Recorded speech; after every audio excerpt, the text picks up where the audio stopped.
being the observer of your thoughts. That's why you can't be your thoughts. You are the observer. That's where you start. You can watch a movie, but you'll never play those parts. You listen to a song and it can really touch your heart. Keep being the observer. That is your part.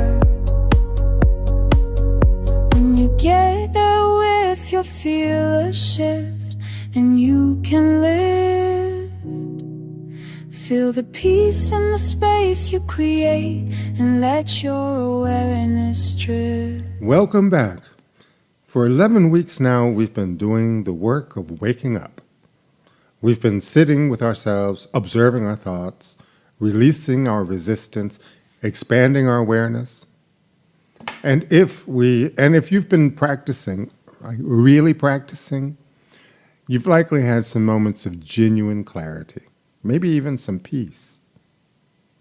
And then someone cut you off in traffic, or your partner said that thing they always say, or your mother called, and in an instant, all that hard-won consciousness evaporated like morning dew in the desert sun. Welcome to the advanced course. Because here's what nobody tells you about consciousness work.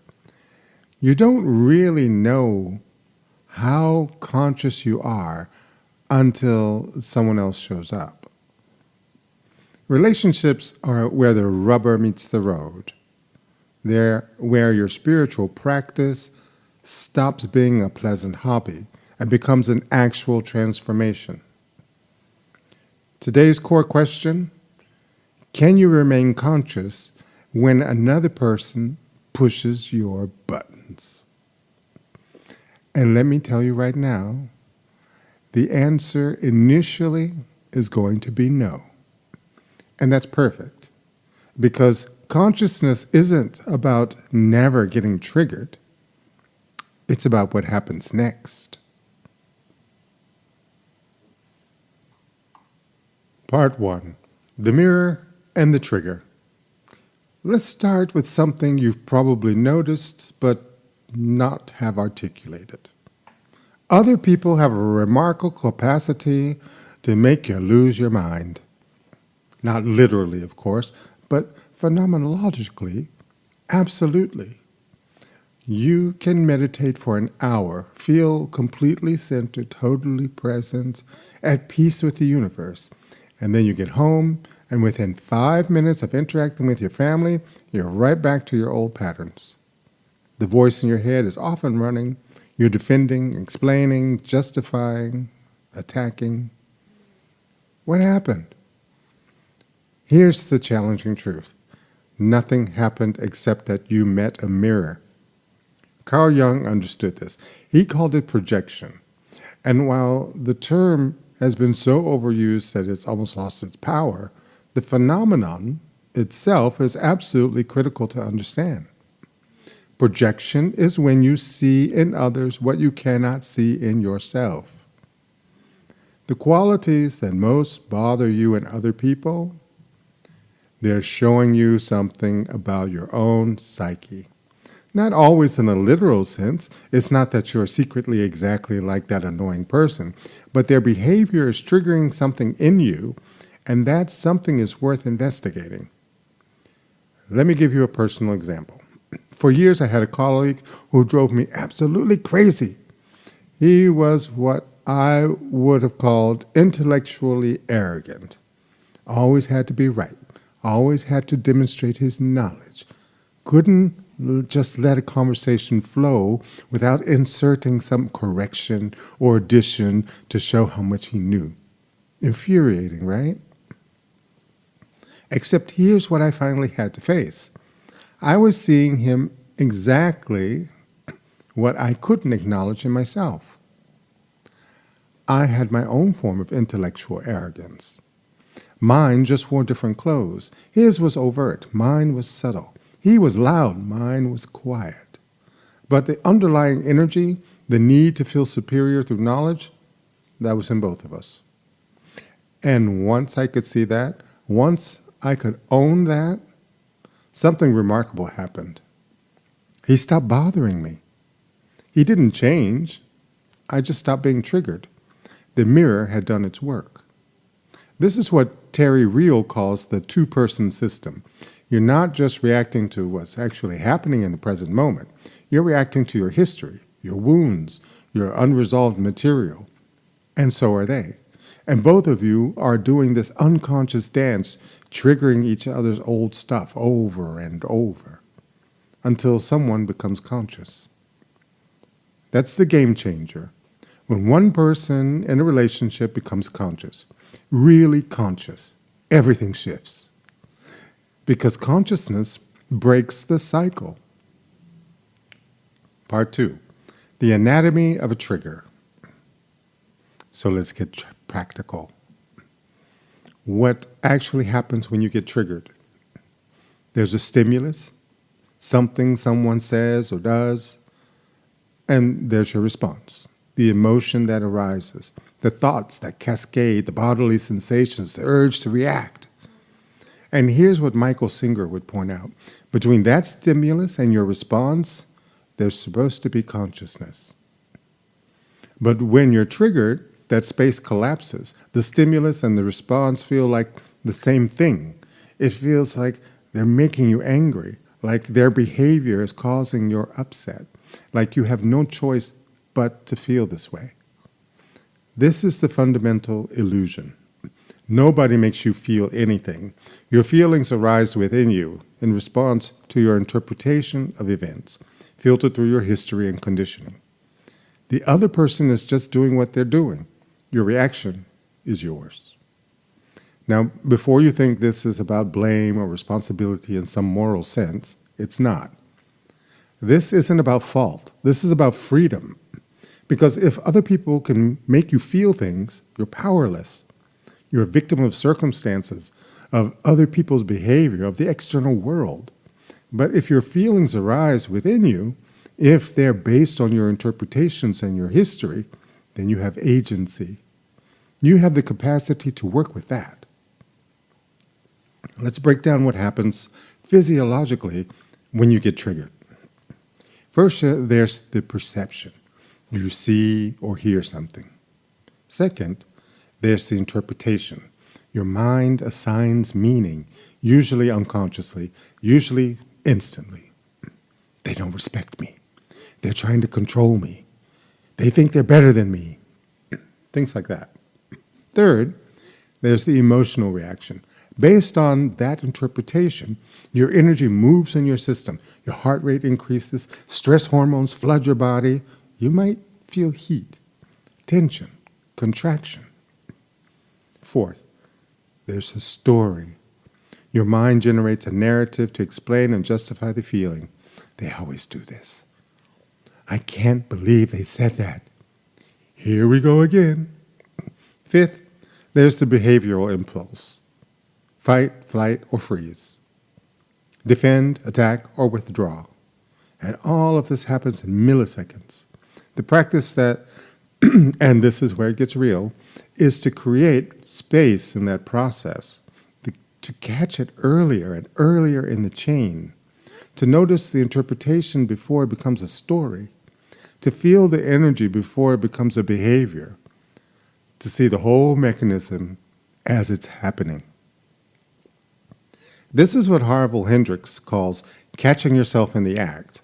And it's hard, really hard, especially with the people you're closest to, because they know exactly which buttons to push. They installed some of these buttons. And it's possible. And it gets easier with practice. Part 3.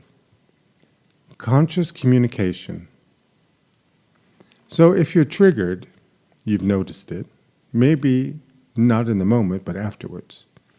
You can feel the charge in your system. The old patterns are running. What do? First, let me tell you what you don't do. You don't bypass it.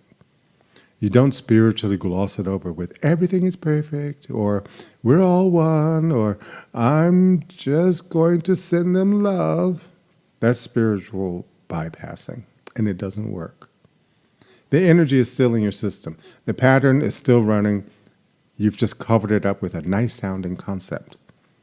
Real consciousness means feeling it, all of it. The anger, the hurt, the fear, the shame, whatever is there. But, and this is crucial, you feel it consciously. You don't just act it out. You don't vomit it onto the other person. You create space to actually be with it. This is where Marshall Rosenberg's nonviolent communication becomes incredibly practical.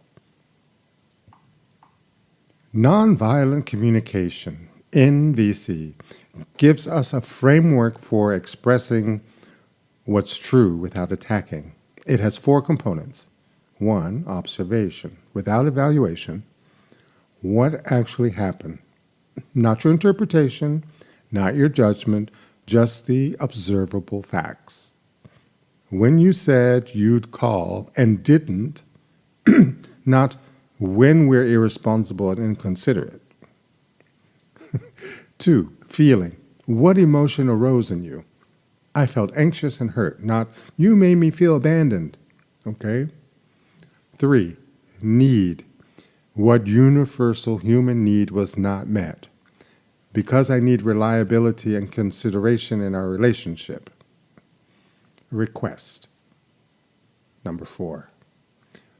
What specific doable action would you like? Would you be willing to text me if plans change? Wow, look at that. Notice what this does. It keeps you on your side of the street. You're not making claims about the other person's character or motives. You're not mind reading. You're just reporting your experience and making a request. And here's the thing.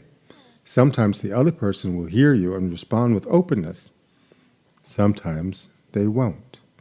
Sometimes they'll get defensive. Sometimes they'll attack back. And your practice is to remain conscious through all of that. Not to fix them, not to control their response, just to stay present with yourself. This is what intimate relationships demand of us, the capacity to remain connected to our own center while staying open to another person, to have boundaries without walls, to be honest without attacking, to be vulnerable without collapsing. It's the hardest thing you'll ever do, and it's where the deepest growth happens. Part 4, deep listening. Now let's flip the script. What about when you're on the receiving end, when someone else is triggered, upset, coming at you with their stuff? This is where the practice of deep listening becomes essential. Deep listening doesn't mean agreeing.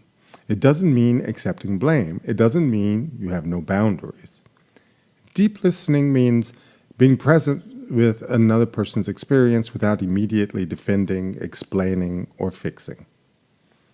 Most of us don't actually listen. We wait for our turn to talk. We're formulating our response while the other person is still speaking. We're scanning their words for things to disagree with, to correct, to defend against. Real listening is different. Real listening is an act of presence. Thich Nhat Hanh describes it beautifully. When you listen to another person with full attention, you're offering them the gift of your presence. You're saying, without words, you exist. Your experience matters. I'm here with you. And something almost miraculous happens when someone feels truly heard.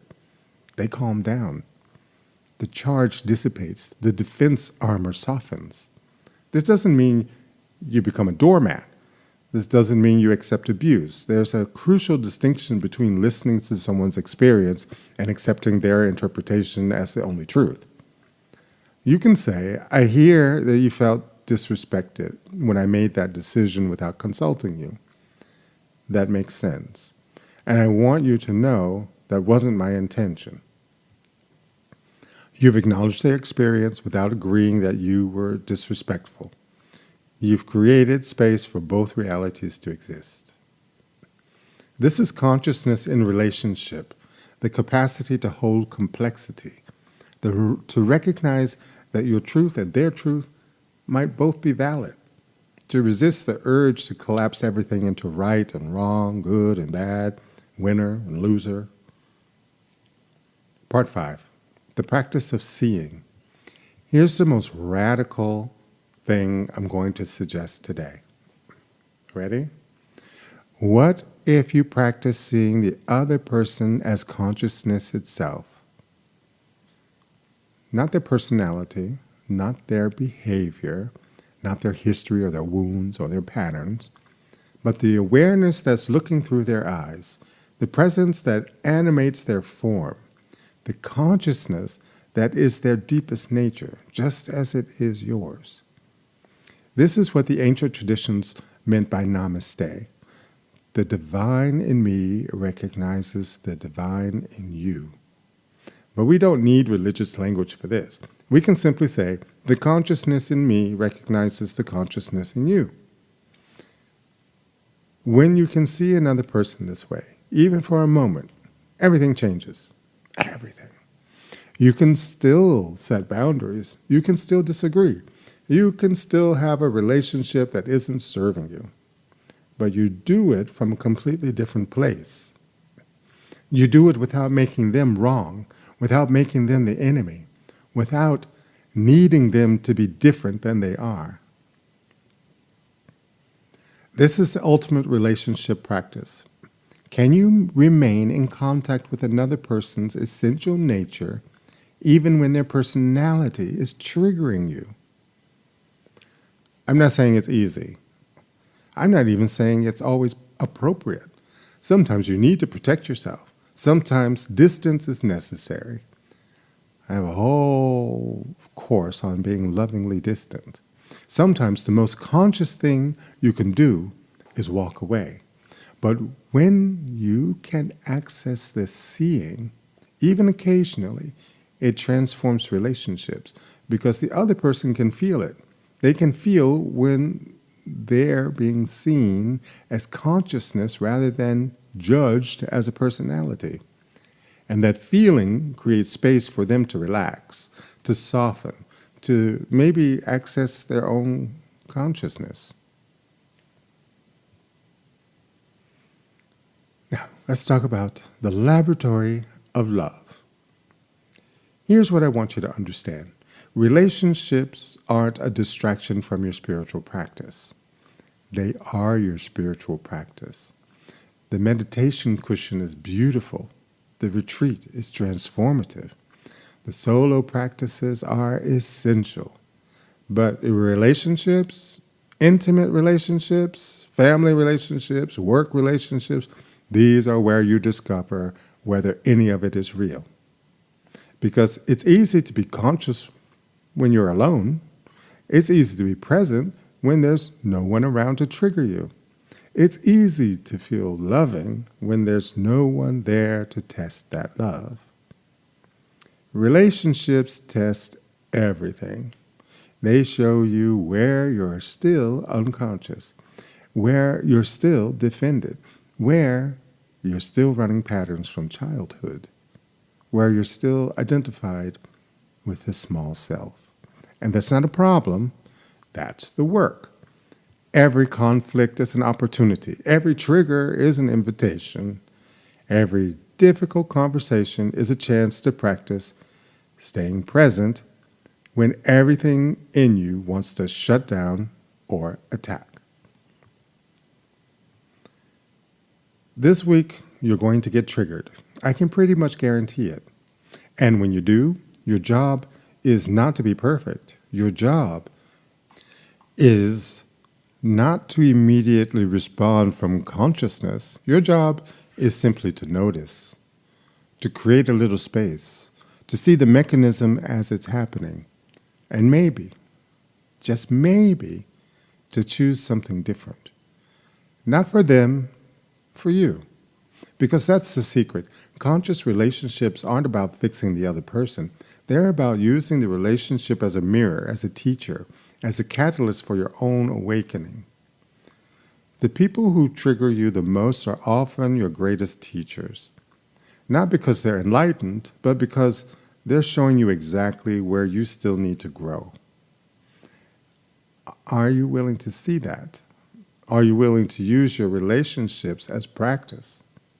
That's the question you'll be answering this week. Thank you for your attention, and let's take some questions. Frequently asked questions number 1.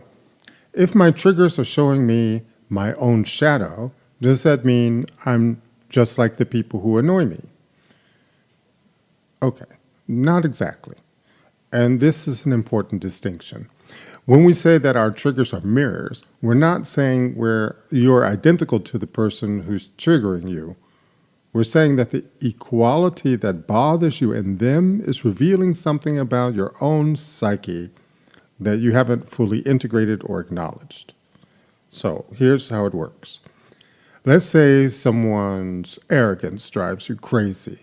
That doesn't necessarily mean you're overtly arrogant in the same way, but it might mean you have your own subtle form of arrogance that you don't recognize, maybe intellectual superiority or moral superiority. It could also mean that you've repressed your own healthy confidence, and the trigger is showing you that disowned part.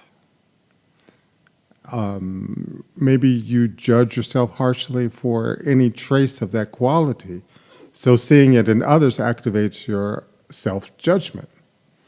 Or maybe you're afraid of being seen as arrogant, so you're hyper-vigilant about it in others. The mirror isn't literal, it's psychological. The person is reflecting something about your relationship to that quality, whether it's something you've repressed, something you've judged, or something you're afraid of becoming.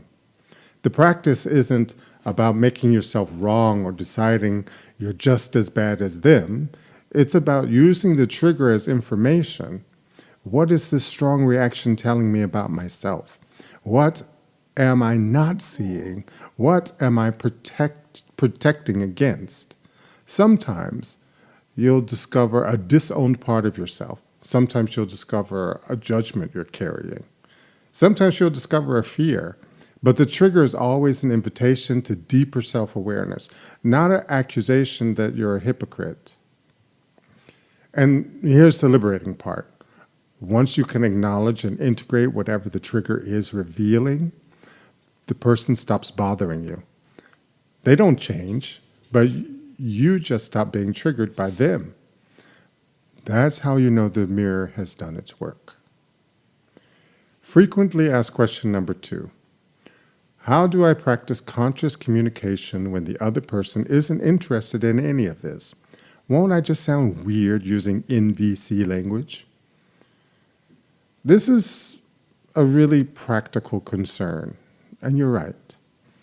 If you suddenly start speaking in formal NVC language to people who have no idea what you're doing, it can feel awkward or even manipulative. Here's the key. The framework is for you, not for them. Nonviolent communication isn't a script you have to follow verbatim. It's a way of organizing your thinking so that you can express yourself clearly, honestly, and without attack. Once you've internalized the framework, it becomes natural language, not therapy speak. So instead of saying, when you didn't call me like you said you would, I felt worried because I have a need for reliability in our relationship.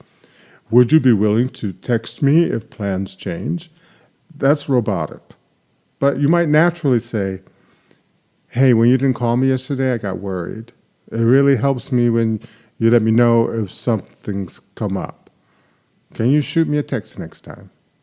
Same framework, observation, feeling, need, request, but in normal human language. The practice is internal first. Before you speak, pause and ask yourself, what actually happened? Observation without interpretation. What am I feeling? Not what I'm thinking about them. And what need of mine wasn't met? and what specific action would help. Then speak from that clarity in whatever language feels authentic to you. Here's what changes. You stop blaming. You're so inconsiderate becomes I felt hurt. And you stop making it about their character. You never follow through becomes when plans change without notice. You stop mind reading. You don't care about me becomes I need to feel considered.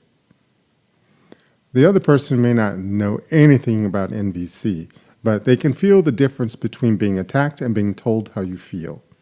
They can sense when you're speaking from clarity rather than reactivity. And here's the thing. Conscious communication doesn't require the other person to be conscious. You can practice this unilaterally. Even if they respond defensively, you can stay grounded in your own clarity. That alone changes the dynamic. So over time, as they experience being spoken to this way, they often naturally start communicating more clearly themselves. Not always. Some people are committed to their unconsciousness, but often. And even when they don't, you've still transformed your half of the relationship. You're practicing for yourself, not performing for them. The authenticity is what makes it work. Frequently asked question number 3. What if someone is genuinely toxic or abusive? Does conscious relating mean I have to stay and work on seeing them as consciousness? Absolutely not. This is crucial to understand. Conscious relating does not mean staying in harmful relationships. Consciousness sometimes requires leaving. Seeing someone as consciousness, recognizing their essential nature beneath their personality and patterns, doesn't mean accepting abusive behavior. It doesn't mean having no boundaries. It doesn't mean sacrificing your well-being for the sake of someone's spiritual ideal or some spiritual ideal. In fact, leaving a toxic relationship can be the most conscious choice you make. So here's the distinction. Unconscious leaving looks like reacting from hurt, fleeing in panic, making them wrong and yourself right, carrying resentment and trauma forward into the next relationship. Conscious leaving looks more like recognizing clearly that this relationship isn't serving your highest good or theirs, setting firm boundaries, making a clean decision, doing your own healing work, and leaving without needing them to be the villain in your story. You can leave someone and still recognize that they're a suffering human being doing the best that they can with their level of consciousness. That recognition doesn't obligate you to stay, it just allows you to leave without poisoning yourself with hatred. The practice of seeing someone as consciousness is more powerful than when you're not in relationship with them anymore. Once you're safe, once you've left, once you have distance, then you can do the work of releasing the charge, forgiving, which means letting go, not condoning, and recognizing their humanity, not for their sake, but for yours. So you don't carry that pain forward. But while you're in it, while there's active harm, your job is protection, boundaries, and getting to safety, period. Consciousness work is never about spiritual bypassing, never about using we're all one to justify staying in abuse, never about sacrificing yourself on the altar of someone else's potential awakening. Don't do that. Healthy boundaries are an expression of consciousness, not a failure of it. The most conscious thing you can do is honor what's true. This relationship is harmful. I need to leave. I can do that with clarity rather than chaos, with sadness rather than hatred, with self-respect rather than self-destruction. And then you leave, and then you heal. And then, maybe years later, You might be able to see them as consciousness, but that's a practice for when you're safe, not before. Your well-being matters, full stop. Any teaching that suggests otherwise is not consciousness, is programming. The frequently asked question number 4. I tried the pause before responding practice, and I just went blank. I couldn't think of anything to say. How do I pause without losing the conversation? Okay, this is completely normal and actually a really good sign. Let me explain what's happening. When you first start pausing before responding, you're interrupting a deeply ingrained automatic pattern. For most of your life, the sequence has been stimulus, immediate response, no gap, no space. The thought and the word are almost simultaneous. When you create a pause, you're breaking that circuit. And initially, it can feel disorienting. You might go blank because you're so used to responding from unconscious pattern that when you stop the pattern, there's just nothing. This blank space is actually the doorway to conscious response. Here's what to do in that pause. 1, breathe. Take 1 conscious breath. That's it. It grounds you and gives you just enough time for consciousness to arise without creating an awkward silence. Notice what's happening in your body. Instead of going straight to words, feel. Is there tension? Is there heat? Contraction? The impulse to defend? Just notice it. This takes 2 seconds. Let a response arise rather than forcing one. Here's the key. You don't have to fill silence immediately. It's okay to take a moment. You can even say, let me think about that for a second. Or, that's a good question. Give me a moment. Most people are so uncomfortable with silence that they rush to fill it. But a brief pause makes you seem thoughtful, not slow, conscious, not confused. Start with what's true, not what you think you're supposed to say. Sometimes the conscious response is, I don't know. Sometimes it's, I'm feeling defensive right now, give me a second. Sometimes it's actually, I need to think about this before I respond. The practice isn't about always having the perfect conscious response. It's about creating space between stimulus, what they say, what they did, and response.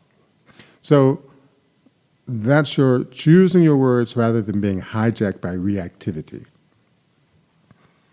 Here's what happens with practice. At first, the pause feels awkward and you go blank. That's fine, you're breaking the unconscious pattern. Then you start noticing things in the pause, your body sensations, your impulses, your patterns. The pause becomes observation time. Eventually, conscious responses start arising naturally in that space. Not forced, not scripted, just clearer, more honest, more you. And finally, the pause becomes so integrated that you're not even thinking about it anymore. There's a natural spaciousness in your communication. You're present with the other person rather than just reacting to them, their personality. Now, here's a pro tip. Practice in low-stakes situations first. When someone asks, how are you? Pause. Notice the impulse to say fine. Then choose your response consciously. Build the muscle in easy conversations before trying it in triggered moments. My mom taught me this one too. She said, when she would ask me, how are you doing, Carrie? I would say fine really quickly. She would say, you know what? You need to think about that before you start talking. Be aware that someone's asking about you. And if you say you're fine, they're just going to ignore all the other things that could possibly be going on with you. So, don't just say fine. Maybe say to someone exactly and truly how you feel. And maybe you are doing fine. And if that's fine, say fine. The blank space isn't failure. It's the space in which consciousness can finally emerge. Stay with it. Breathe into it. Let yourself be uncomfortable. That's where the transformation happens. Frequently asked question number 5. My partner and I just had a huge fight, and I was completely unconscious through the whole thing. I only realized afterwards that I was triggered. How do I work with this? First, welcome to being human. This happens to everyone. Even people who've been practicing for decades still get triggered and fall into unconsciousness. I do all the time. So it feels like all the time. But the difference is that I recognize it faster and recover more quickly. The fact that you noticed afterwards is actually the practice working. So most people never notice. They stay identified with their reactivity, certain they were justified, replaying the fight in their mind to prove they were right. The fact that you can see, even in retrospect, that you were unconscious, that's consciousness arising. That's progress. Now here's what to do. Step 1, don't beat yourself up. The moment you notice you were unconscious, you're conscious again.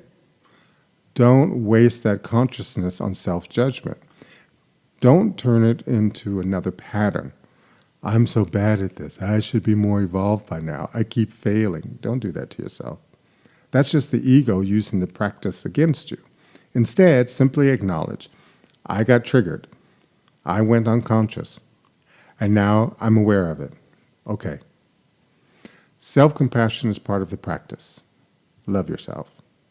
Step 2, feel what's still alive in your system. The fight is over, but there's still charge in your body, emotions, energy, tension. Before you try to fix anything with your partner, sit with yourself and feel it. What's the core feeling underneath the anger, underneath the hurt, fear, the shame? Let yourself feel it without the story, just the sensation. Breathe into it. Let it move through you. This is crucial. You can't have a conscious conversation while you're still charged. The pattern will just run again. So go to your separate corners. Think about what is actually happening within you because of what happened outside of you. Take the time. Because again, you can't be conscious if you're only thinking about being unconscious. Step 3, do the inquiry work. Now that you have some distance, investigate. What triggered me? What was the actual stimulus? What story did my mind create? So what interpretation did I make? What old wound got activated? Does this pattern go back to childhood, previous relationships? Where did it come from? And what was I defending against? What felt threatened?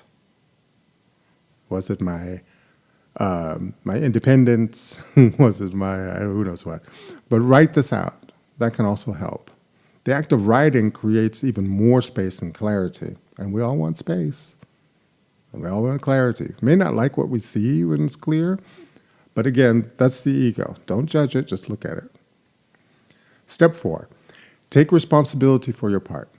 Notice I said your part, not all of it. And don't do the victim thing and say, okay, you can blame me, I take full responsibility. No, your part, not all of it. The fight probably had contributions from both sides, but you can only work with your side. What did you say or do from unconsciousness? What impact did that have? Can you acknowledge that without justifying it? This isn't about making yourself wrong. It's about being honest. Step 5, repair with your partner. When you're calm and clear, go back to them. Not to rehash the fight, but to repair. I want to talk to you about what happened yesterday. I got triggered, and I said some things that weren't fair. I was reacting from old stuff, not really from you. Can we talk about this more consciously? Then listen. Really listen. They probably have their own hurt and reactivity. Can you hold space for it without defending? Truly holding space. You have to create space in order to hold it. So that's why we pause, we breathe, and observe. Step 6, learn and integrate. Every unconscious moment is data. What did this fight teach you about your patterns? What's your growing edge? What practice could help you catch it earlier next time? Maybe you need to call timeouts when you feel yourself getting activated. Maybe you need to feel your triggers in your own body more. Maybe you need to work on specific old wound in therapy. Maybe you have a very specific wound that keeps rising up over and over and over again. Maybe you have several. Figure out what's most important. Use the unconscious moment as information for your development. Here's a long game. You'll keep getting triggered. You'll keep falling into unconsciousness. But gradually, you'll notice it sooner, maybe mid-fight instead of after, and then eventually before the fight. And then you'll realize, oh, I can choose to go into the fight or not, which is a lovely feeling. You'll also be able to, you'll recover more quickly. So hours instead of days with the practice, because you'll be able to give it a place quicker. You'll repair more skillfully. Genuine acknowledgement instead of defensive justification. And when you do that, you can love yourself easier. And the charge will decrease. So how powerful and overwhelming is this feeling that you have? The pattern loses its power. This is the practice. Not perfection, but increasing awareness. Not never getting triggered, but waking up faster when you do.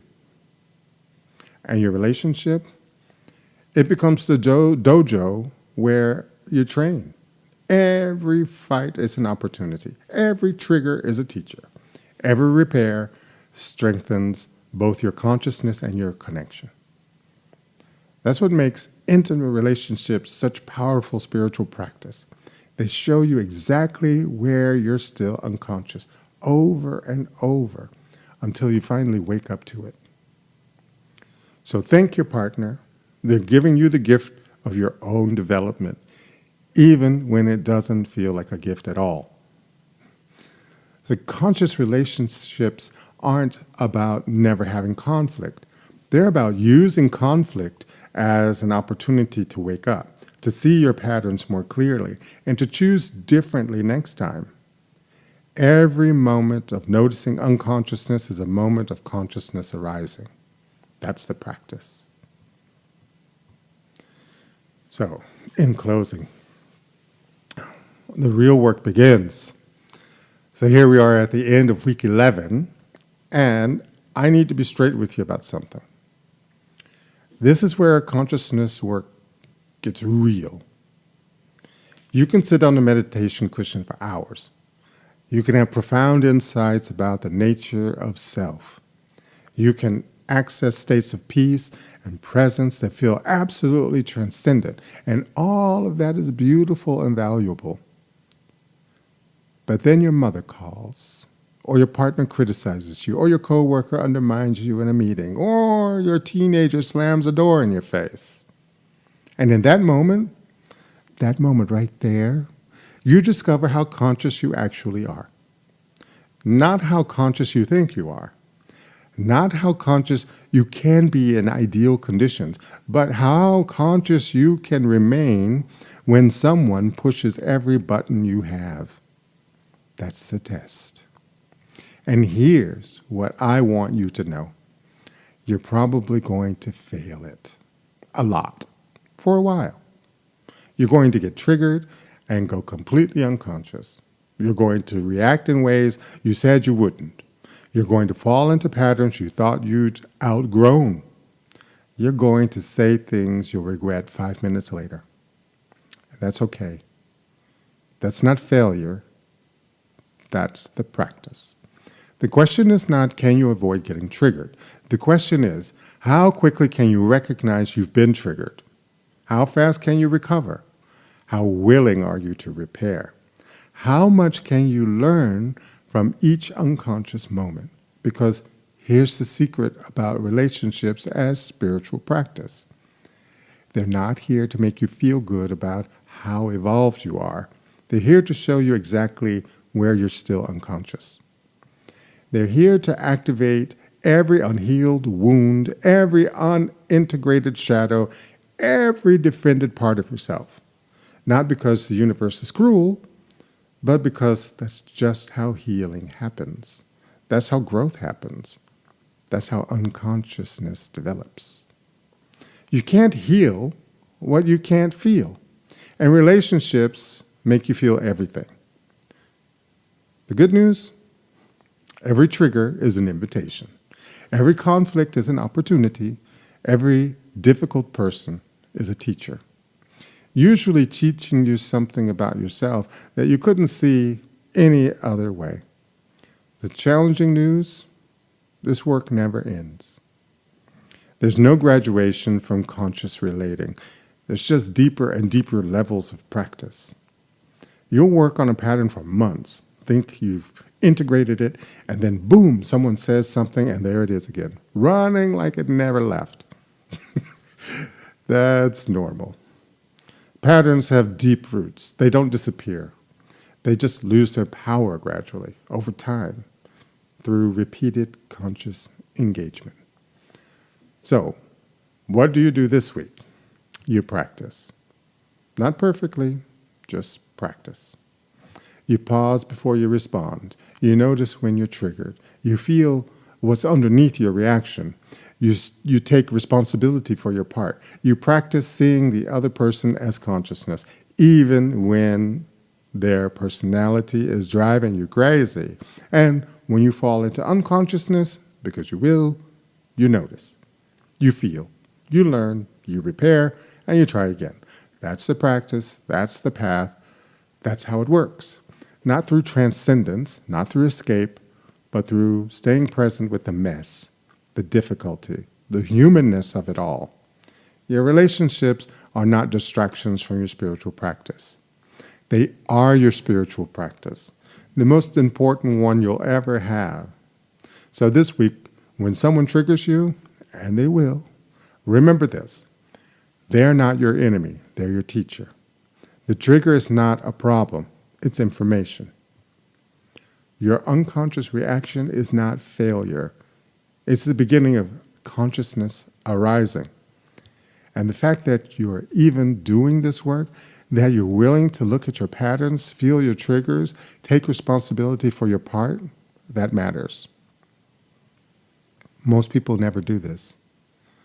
Most people stay unconscious in their relationships their entire lives, blaming others, defending themselves, repeating the same patterns generation after generation. You're choosing differently.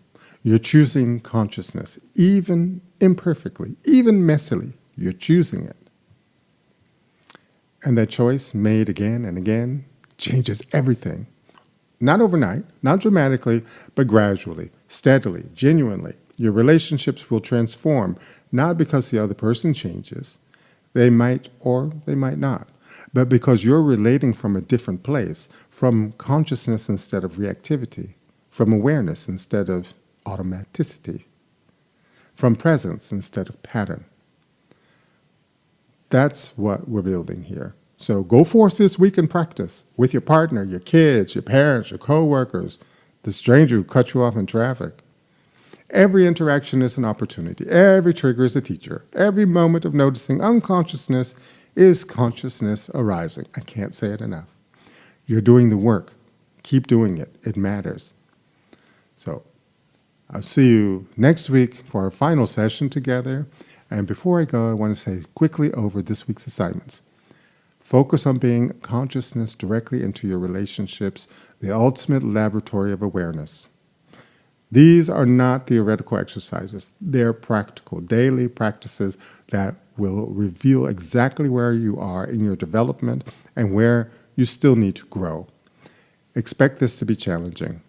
Relationships trigger us in ways that solitary practice never does. That's the point. The discomfort is not a sign you're doing it wrong. It's a sign you're actually doing the work. So, overview of the daily practices. Day 1, the trigger inventory, honest assessment of who and what triggers you in relationships and what these triggers might be showing you about yourself. Day 2, the space between practice throughout the day. creating pause between stimulus and response in all your interactions. This is harder than it sounds and more valuable than you might even ever imagine. Day 3, observation without evaluation. 20 plus minutes or so, ongoing awareness. Learning to separate our pure observation from the interpretations and judgments your mind automatically adds. This practice alone can transform how you relate to everything. Day 4, the feelings inventory. Expanding your emotional vocabulary beyond fine, good, bad, and angry. Precision in naming emotions creates precision in working with them. Day 5, needs beneath the feelings. Every feeling points to a need, met or unmet. Understanding your needs is foundational for conscious communication. And day 6, deep listening practice. Actually listening to another person without planning your response, fixing their problem, or making it about you. Revolutionary and rare. Day 7, integration, the conscious relationship commitment. Synthesizing the week's learning into concrete commitments for ongoing practice in your relationships. So you're going to do a weekly integration essay, of course, the mirror in my life, a relationship as a teacher. Choose one challenging relationship, past or present, and explore what it's showing you about yourself. Not what's wrong with them, but what they're revealing about your patterns, wounds, and growing edges. This essay requires honesty, real honesty, the kind that makes you uncomfortable. That's how you know you're doing it right. And it doesn't have to be a relationship that you're in right now. It can be a relationship from the past. It's just about being honest about who you were at that time, what you were feeling, what you needed, and how what you said changed the relationship. So this is an optional advanced practice. The 24-hour conscious relating challenge. Choose a 24-hour period to bring full consciousness to every interaction. I dare you. Most people can maintain this for about 3 hours before defaulting to automatic patterns. That's valuable data about where you are. 3 hours. That's a long time. Important reminders. Number 1, the goal is awareness, not perfection. You will get triggered this week. You fall into unconsciousness. You will react in ways you wish you hadn't. That's guaranteed. The practice is not to prevent that. The practice is to notice it. I keep saying it over and over and over again. Earlier and earlier, more and more quickly. Every moment of noticing is consciousness arising. That's success.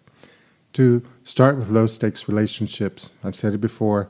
Don't try these practices with your most triggering relationships. Start with easier relationships. The barista at the coffee shop, the colleague you barely know, the neighbor you wave to. Build the muscle before you face the heavyweight champion of your triggers. Practice self-compassion. When you notice you've been unconscious, the automatic response is often self-judgment. I should be better at this by now. That's just another pattern. Notice it, let it go. Start fresh in the next moment. Look at it, no judgment. Repair matters more than perfection.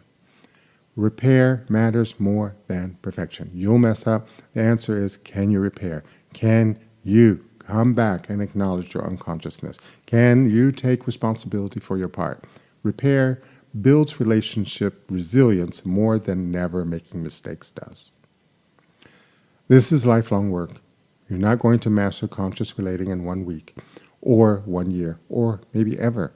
This is practice you'll return to again and again for the rest of your life at deeper and deeper levels. That's not discouraging, that's liberating. The pressure is off. You're not trying to arrive, you're just trying to stay awake. Now, relationships will break your heart. They will trigger your wounds. They will activate your defenses. They will show you parts of yourself you'd rather not see. And they will also heal you. They will grow you. They will love you.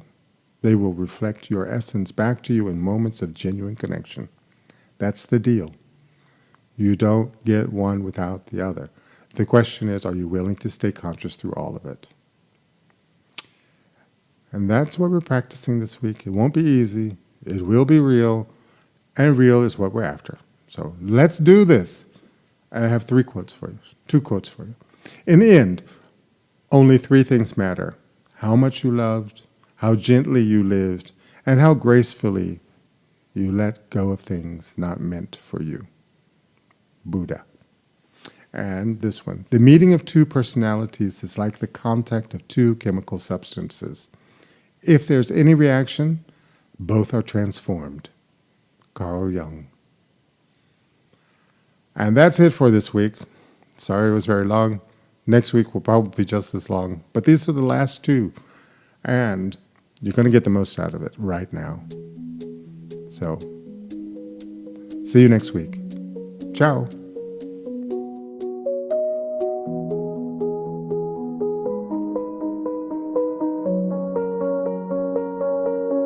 Being the observer of your thoughts, that's why you can't be your thoughts. You are the observer, that's where you start. You can watch a movie, but you'll never play those parts. You listen to a song and it can really touch your heart. Keep being the observer, that is your part. When you get a whiff, you'll feel a shift, and you can live. Feel the peace in the space you create, and let your awareness drift.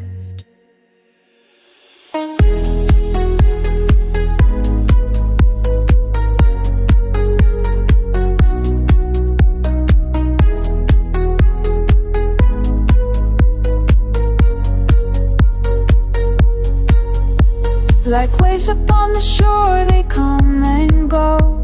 These thoughts arise and then they flow. Step back and watch the mind's sweet show. In stillness lies the deepest truth. Beyond the mind there's living proof that peace resides in letting loose. Just breathe and be, that's all it takes. Watch as each thought gently breaks. In silent wisdom awareness waits. You can watch a movie, but you never play those parts. You listen to a song and it can really touch your heart. Keep being the observer,